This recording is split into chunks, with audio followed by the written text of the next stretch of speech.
parties is far from over. Joining me now, CNN political commentators Maria Cardona, a Democratic strategist, David Swerdlick, a senior staff editor at the New York Times, and Scott Jennings, former special assistant to former President George W. Bush. I'm so glad that you were all here. And, you know, I have to ask, when you think about this, why are you already smirking? What's happening right now? Hold on, I didn't have to just tell me why you're smirking. Go ahead. What is your reaction? Oh, to the student loan debacle? Oh, is it a debacle? The president there you go. I mean, well, where do I start? It's inflationary. It's illegal. It's immoral.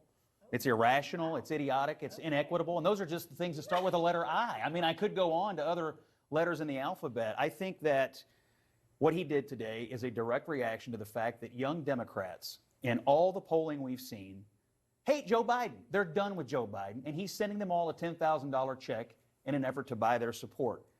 Even Nancy Pelosi, who I'm not often aligned with, as you know, stated on the record unequivocally that this is illegal. The President of the United States does not have the authority to do this.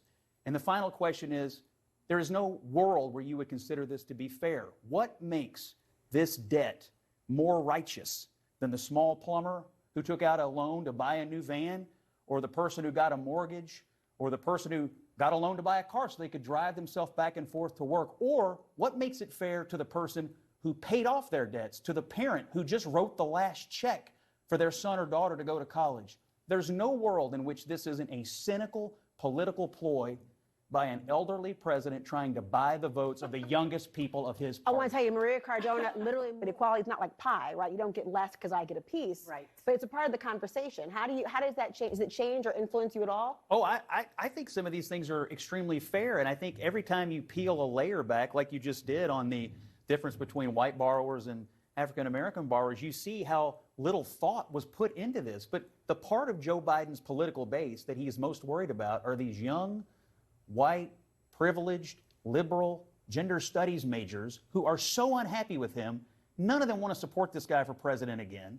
That's who he's writing a check to today. It is simply trying to buy off the people who he can't get today in the current polling and taking for granted everybody you just mentioned.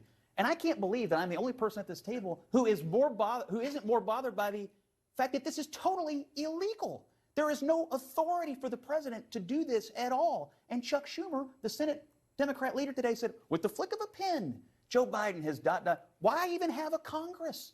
Where is the co-equal or more important branch of government in all this? I am stunned. Because for so long, and it is a promise kept. I agree about this, about that he campaigned on it. That's not, I guess I could campaign on all sorts of illegal things, and that doesn't make it right. But B, if he thought this was legal and proper, he would have done it on day one. Instead, we're doing it 11 weeks before an election. There's nothing illegal or proper or good policy about it. It's pure politics. Well, we're going to come back to this point, but just suffice to say.